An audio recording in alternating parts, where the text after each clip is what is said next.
Eu vou fazer uma primeira provocação para vocês falarem, assim, porque houve uma complementação nas apresentações, né, que esses números, principalmente os de Londrina, né, eles mostram que para serviços como os que nós temos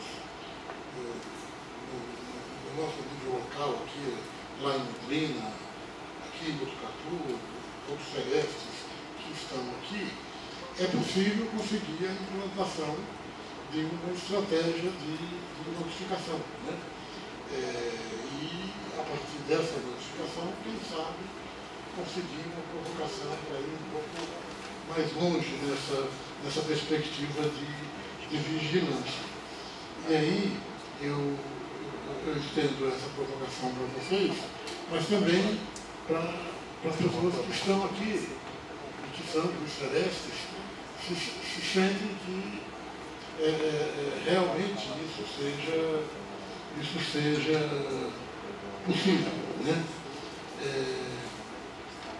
E dentro das questões que vocês têm levantado, assim, quando você falou, Fátima, nessa questão, olha, uma das coisas de ponta hoje que se discute em diagnóstico são as questões do uso do genótipo, né, de provas especiais, de identificar os predispostos, etc.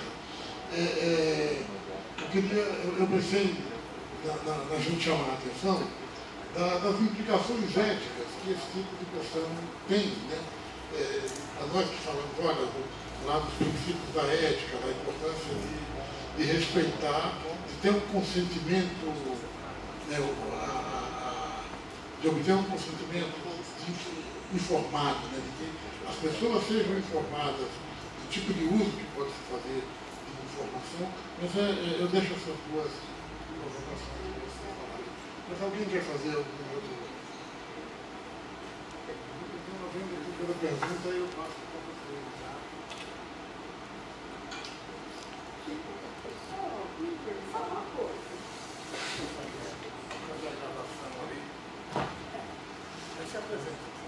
Eu sou Cristina, sou médica e trabalho no Celeste de Rio Claro.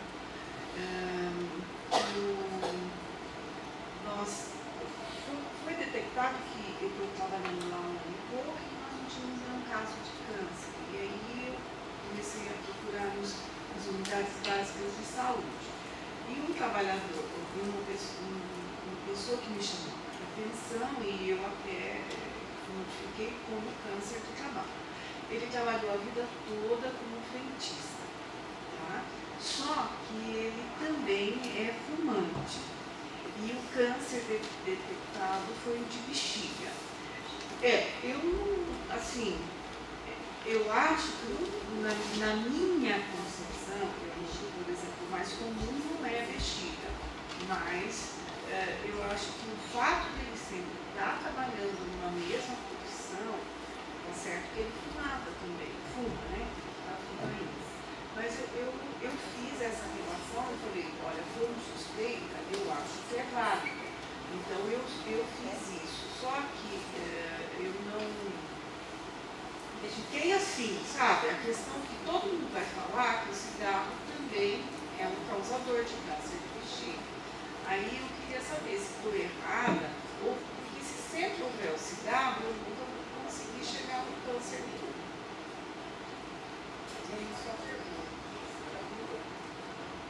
Tem mais uma questão aqui, em seguida eu passo para vocês. Se apresenta. Meu nome é Cristiane, eu sou dentista e sou do Celeste de Bangu. Eu gostaria que a professora Fátima ela exemplificasse melhor como é que foi feito esse trabalho em Londrina, porque eu acho que o grande nó hoje para a notificação é o nexo, realmente. E os médicos, por mais que a gente capacite toda a equipe, a rede de saúde, eles sempre vão continuar inseguros para fazer esse nexo. Então, eu gostaria de saber que, por exemplo, como aconteceu em Londrina, um número grande de notificações como que ocorreu.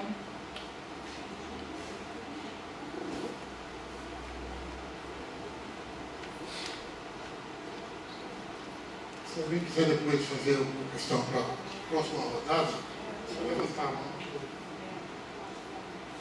Vou começar do fim para o início, porque ficou mais claro para mim. Poucos médicos se dispõem a fazer isso. Capacitar nexo é uma capacitação particular. Tá? E não pode se esperar que isso seja uma atividade médica. Em todos os estados, quem está fazendo nexo é enfermeiro. Porque parou e estudou isso, se dispôs a fazer. Tá? Então, assim, não é particular. O médico faz o diagnóstico, faz o encaminhamento terapêutico que está perfeito. Ele também pode fazer isso. Todos eles podem fazer esse curso, mas requer estudar. Requer, e aí já ia dando na sua resposta, requer consultar todo o processo de trabalho do que é esse frentista. Eu teria que entender, ele é frentista de onde? Sabe? Ele é um espaço aberto, é um shopping, como é que é isso? Quanto tempo ele teve lá? Tempo de conhecer bem aquilo que a gente descreveu ali, qual que é o processo de trabalho dele, durante quanto tempo, tem plausibilidade temporal de que ele tenha ficado trabalhando ali e agora apareça, porque o fator de risco mais importante que ele chega é tinta, né? São as aminas. E, particularmente, não é uma exposição muito forte no frentista a tinta. Então, quando você tem essa associação, tanto as diretrizes do câncer fazem isso em uma literatura muito ampla. Na diretriz está simplificado. Sabe? Então, é fácil você ir lá e consultar, essa diretriz você baixa. Agora, tem muita literatura que está dizendo para cada um dos tipos de câncer e para cada um dos tipos de exposição. Ali a gente tem uma síntese. No seu caso, se a pessoa foi só frentista, para mexer não daria não. Eu não estou vendo aminas aromáticas ali, salvo, e aí também cada lugar, cada posto é um custo. E quando a gente começou a estudar posto de gasolina lá, olha assim, sei lá se ele também pinta ali, sei lá se também em algum momento tem que conhecer muito onde é que ele trabalhou. Cada particularidade. Agora sempre notifica como exposto. E depois vai investigar melhor, procura essa pessoa, procura ver onde é que está, enfim. E o mais interessante nesse caso, né, como pode ser que o posto de gasolina esteja lá. Talvez ele tenha mudado um pouco a tecnologia dele, mas vai ver como é que está, né? Que é a fase 2, que o Pará estava falando, que é investigar o ambiente de trabalho. Para o câncer isso é preocupante, porque depois de 40 anos, no mínimo a tecnologia mudou. No mínimo ele terceirizou quem trabalhava lá, isso é muito comum. Aí pode ser que tenha algumas mudanças ali. Mas a gente não precisa do caso para fazer a vigilância do ambiente de trabalho para câncer. Tendo a exposição, você já pode ir lá. Hoje, né, qualquer um do Celeste pode ir ao posto de gasolina começar, já tem protocolo, já tem tudo muito bem estabelecido, né, para isso. E aí, voltando para a tua resposta, assim, a gente tem que trabalhar como equipe, sabe? E respeitar muito, nesse caso aqui, a palavra-chave é respeitar se você tem vocação, se tem vontade de fazer esse plus a mais ou não, que é o registro do histórico ocupacional, para fazer um nexo. É isso, é consulta, é estudar, porque é um conhecimento, muitas vezes vai precisar recorrer a engenheiros, muito frequentemente, entender como é que há químicos. Sim, meu marido é químico, e o que eu fazia, assim, de sabatina com ele, como é que é isso mesmo? Traduções que são difíceis da gente entender se está aqui ou não. Então, a gente precisa desse recurso. A gente entregou ano passado, lá no GPEC, uma análise para todos os CNEs que notificaram o câncer relacionado ao trabalho, dos erros de notificação. Então, assim, exposição à poeira e câncer de pele, olha só, né? Não pode. Então, a gente mandou uma cartinha, na verdade, um e-mail, para cada CNEs, até 2012, notificou câncer quando tinha problema, tanto para os municipais quanto para o estadual. Então, também tentando qualificar essa notificação, para a gente também não ser desacreditado, né, nesse momento. E eu acho que a tendência, sabe, esse ponto de não é parar, ele é preocupante. Vitor Hugo já publicou isso em 2013, dessa preocupação da gente começar a usar material genético para qualquer coisa. Pegou a urina, aproveita, né, já guarda lá, porque depois isso é uma prova contra você. Você já tinha esse marcador aqui, que você podia ter câncer. Mas é muito importante, gente, a expressão genética para câncer ela não é prioritária. 80% a 90% que está reconhecido do câncer ele é ambiental. embora você tenha genética, ela não se expressa. Ter genética, a Angelina Jolie tem feito sistematicamente um desserviço para a saúde pública, ligada à tecnologia americana, que a mãe dela tem câncer de mama, a irmã teve, ela tem lá, tirou.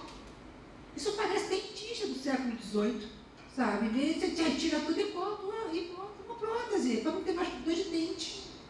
E aí agora tira outro, daqui a pouco vai tirar a pele, só quero ver quando vai começar a tirar a pele, porque não é assim, isso não é, ter o marcador genético não é sinal de que você vai ter câncer, não é essa expressão, mas não mesmo, vocês têm que reforçar isso, porque isso é uma decisão da tecnologia, da medicina, de começar a fazer intervenção bárbara dessa. Eu sei que São Paulo está fazendo isso já há alguns anos também, já está recomendando que se faça, não, você tira logo, né?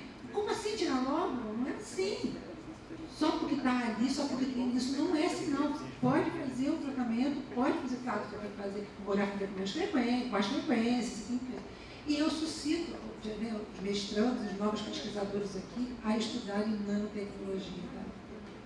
Isso vai vir a isso. A gente não tem ideia do que isso vai acontecer no corpo, a gente não tem informação e dimensão.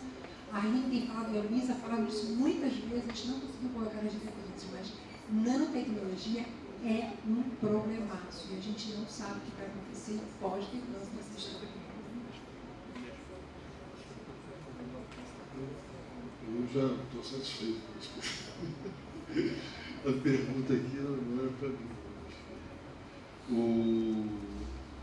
Não sei, o benzeno ele pode ajudar em qualquer câncer. Pode ser um fator de desencadeador. Então, a associação aí da exposição do frentista com outra exposição, então, pode propiciar uma. É essa coisa, né? Se você entrar no caso, a gente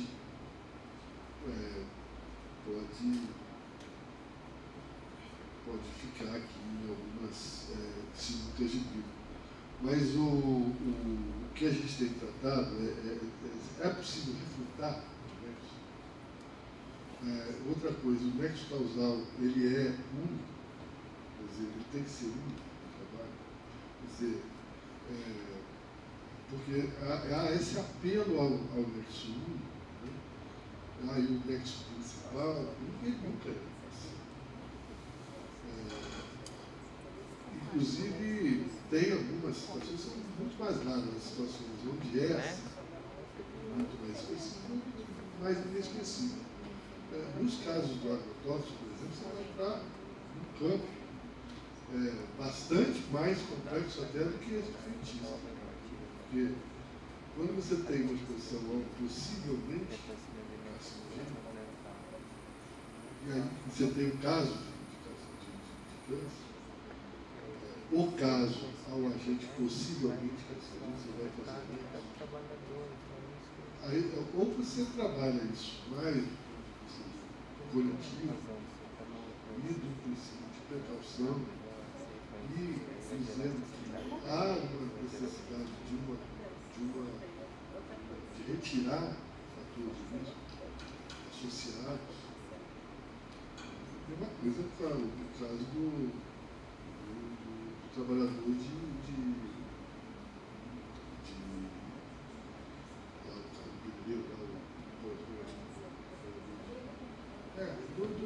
salão, né?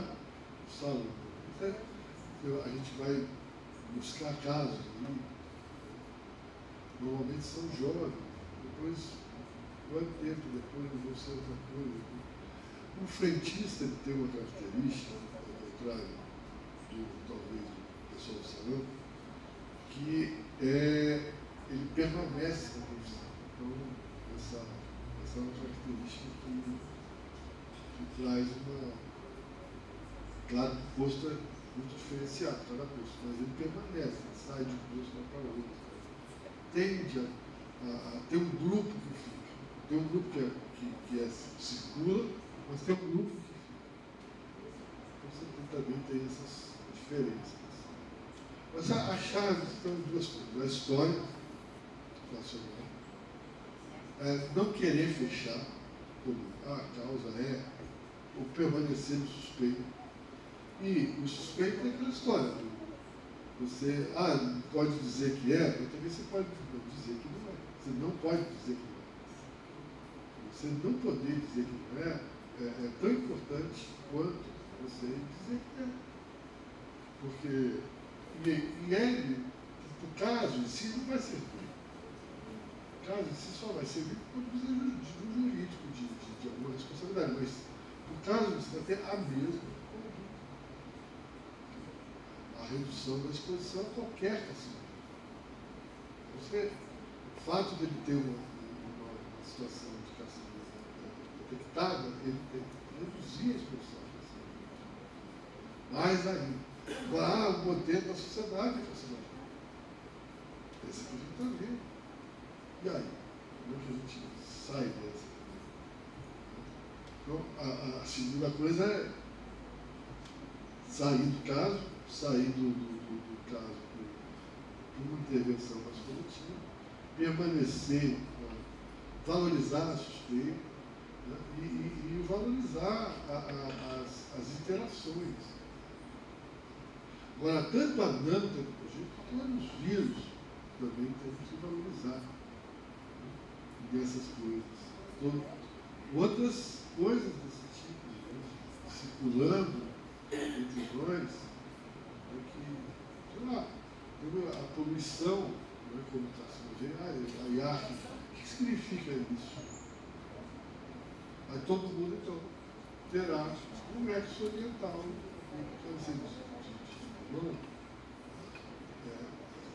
tem que sair de São Paulo para reduzir a carcinoma. Então tem essa história. Eu acho um pouco, agora, o mapeamento aí do genoma, da predisposição, eu acho muito esquisito. Primeiro que é exatamente isso, você vai criar um fator de inibição às vezes, de um emprego que às vezes é desejado. Né? E que o fato de você poder estar naquele emprego é muito mais importante do que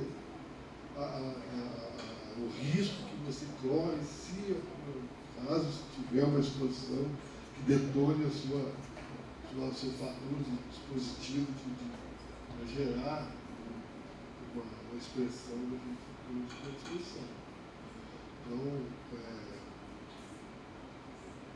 eu acho, por exemplo, quando se falava da remoção de pessoas expostas lá na cidade do estabelecido, a remoção é um fator de risco maior do que a própria exposição. Não é? Ou não é? O fato de você perder as relações sociais, perder a possibilidade de permanecer no local que era mais adequado. Qual vai ser a sua nova situação espacial, de moradia, de circular? E nunca apareceu na população. Isso é um problema. Isso é um problema, porque eu acho que está sobre valorizado o risco dessa situação. Mas isso aí é uma outra história.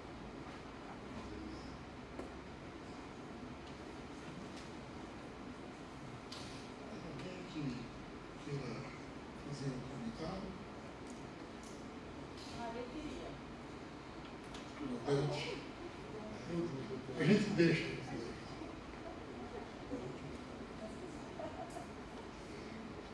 Eu e Renata quase choramos aqui na apresentação do Jorge, porque no caso de Londrina, e eu creio que possam haver outros exemplos no Brasil, nós não somos Sereste. Nós, eu e Renata, a gente trabalhava no Sereste e a gente perdeu a etiqueta, a grife Sereste, e continua trabalhando. Então, nós temos ambulatório de Lerdorf, nós temos dados de acidente grave, material biológico, transtorno mental, PAIR, e esses dados não aparecem porque a gente não é Sereste. Então, a gente queria ver como é que a gente pode fazer para esses dados, apesar da gente estar fora da rede, a gente continua trabalhando e fazendo tudo Fora isso. da Renate, mas está na rede. Fora da rede, porque o Sereste, que funciona em Londrina, que tem o título Sereste, eles não fazem nada disso.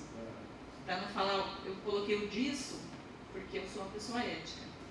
E então, só para lançar aí, como diria o Pará, uma provocação aí para o chefe geral da Sala do Trabalhador, está nas suas mãos essa informação. Não, sou eu, ela não concorda com nada disso que eu falei. O Jorge, em geral, sob pressão, ele negocia. Quando ele sente que a pressão é legítima, e é uma pressão forte, ele pode negociar. Eu vou te passar a palavra e só ler aqui assim. Semana passada eu recebi uma publicação da Confederação Internacional dos Sindicatos de Trabalhadores Europeus que tiveram um posicionamento em relação à mudança na diretiva da Comunidade Europeia sobre exposição a mutagênicos e cancerígenos. Eles fazem 6 propostas de atuação. Eu vou só citar algumas delas aqui. Uma delas importante é que, olha, o trabalhador que foi exposto ao cancerígeno, ao mutagênico, ele deve ser incluído num programa de acompanhamento. Deve ter um acompanhamento, uma vigilância médica. Chama a atenção para os disruptores endócrinos como causa de câncer, e a necessidade de que a comunidade europeia crie uma definição formal, legal, de que vai considerar como de disruptor endócrino, de modo a implementar também ações em relação à legislação de pesticidas e biocidas. Uma outra coisa que eles chamam a atenção é o problema das toneladas de amianto que existem em locais de trabalho sem nenhum plano de erradicação, no caso lá europeu. E uma coisa que eles chamam a atenção, que eles defendem, é a importância do diálogo social entre sindicatos de trabalhadores e empregadores como uma coisa a ser incentivada em defesa de estratégias de prevenção. Citando um acordo que foi recentemente firmado na Europa entre os representantes dos sindicatos de cabeleireiros e as empresas dessa área, que foi apontada como um acordo assim, com grandes avanços sociais na proteção nesse sentido. Chamando a atenção para modelos que podem ser adotados para nós. Olha, quem sabe uma negociação social para expostos a agrotóxicos, avanços. É uma queda de braço difícil, mas quem sabe os exemplos lá de fora ajudem aqui. Você foi provocado. Você provocou mais ou menos. Eu acho que temos que sim negociar com o Ministério da Agricultura. Acho que não dá para a gente achar que dá para a gente não traçar sempre a perspectiva de construir um campo de negociação, inclusive porque tem ações correlatas, não só de antagonismo, tem ações de sinergia, do ponto de vista da fiscalização das próprias empresas, produtoras, em termos de formuladoras, que os alunos da agricultura têm uma capacidade de estar presente muito maior do que a vigilância sanitária,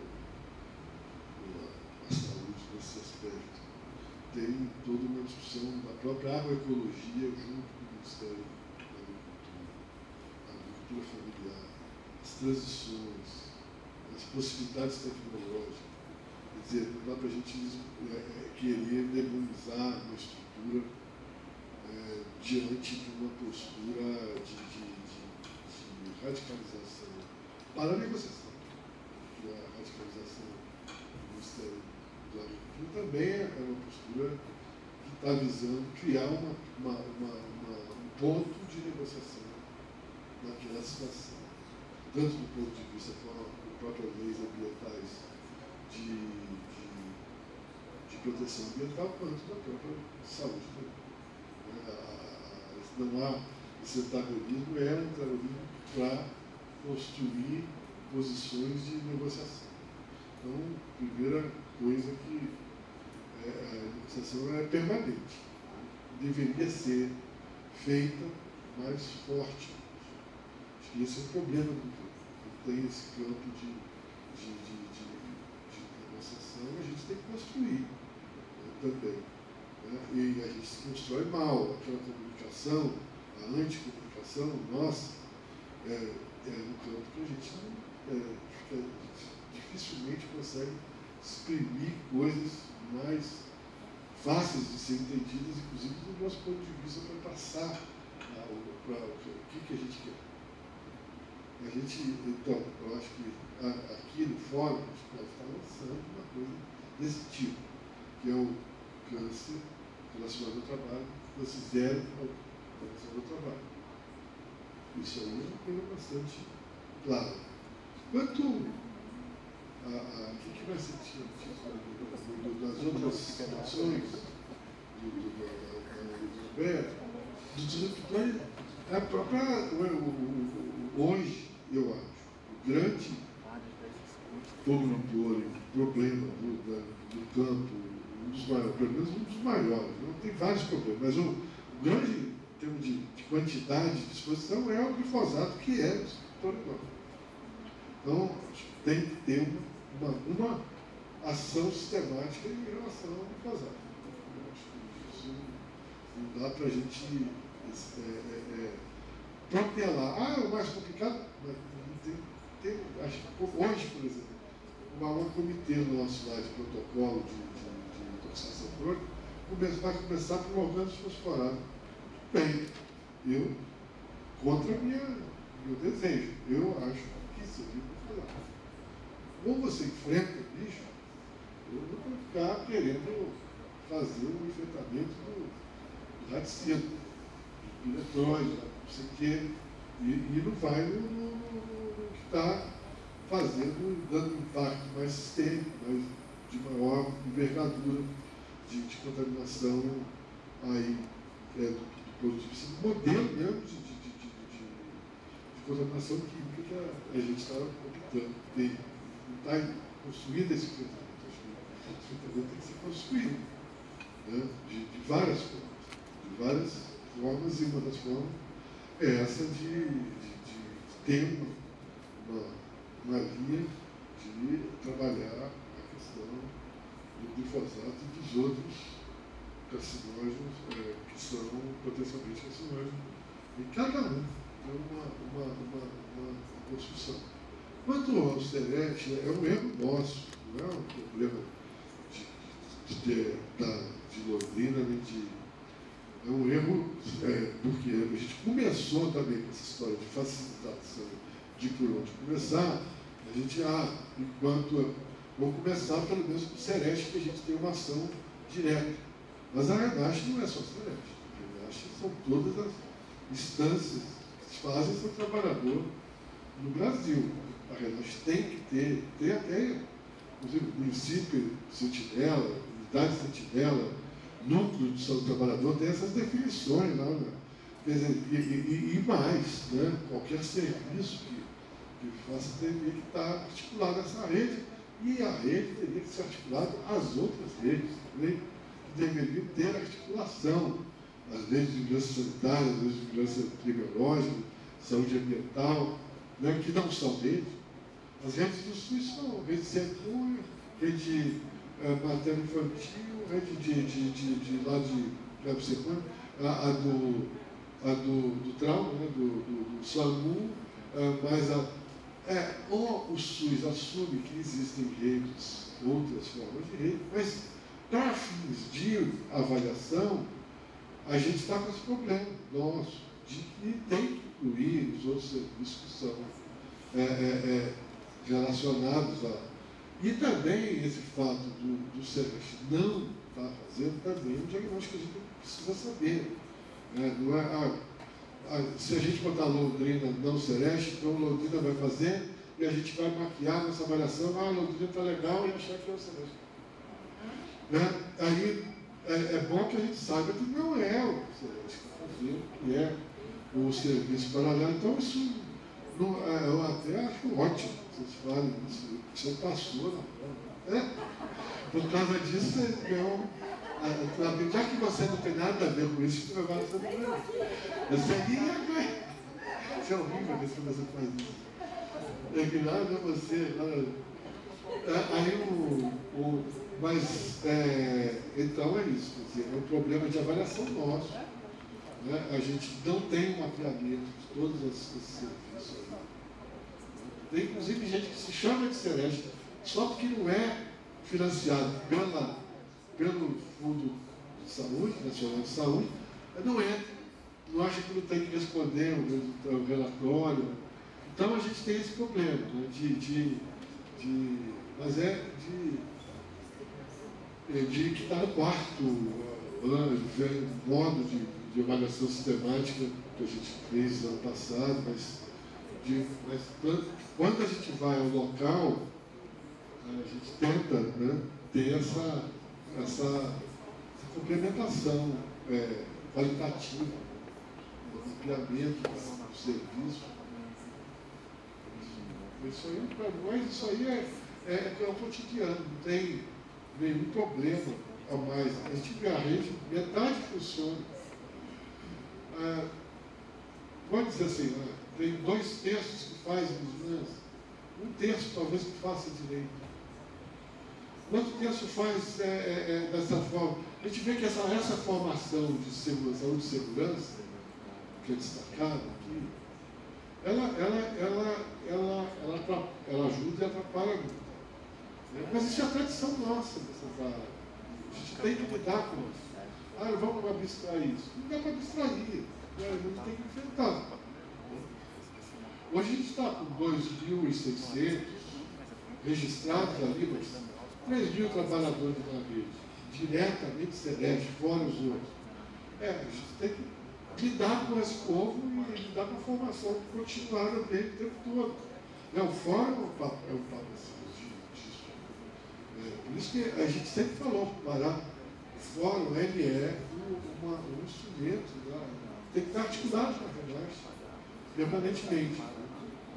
A gente agora vai ter os fóruns, alguma tentativa de ressurgir, os fóruns intersindicais e o fórum de análise de acidente, em alguns estados. A gente pode fazer também uma integração desses fóruns com o Fórum Nacional, com o Fórum de Acidente aqui na universidade, como junto com a RENASH Online, que agora já está na ENSCO, já tem uma outra dimensão institucional.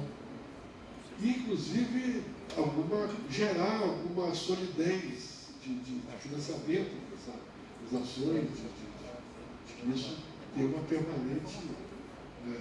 a gente tem uma perspectiva de reestruturar a regionalização da RENASH até 2019. Isso foi um mandato pela conferência e a gente aprovou no Plano Nacional de Saúde de 2016 a 2019, há um aumento anual de 70 milhões só do Fundo Nacional para fazer rede. Então, a gente pode usar essa rede de formas mais criativas e mais adequadas possíveis. E a gente, quanto mais a gente discutir isso, mais esse orçamento não vai cair nos cortes.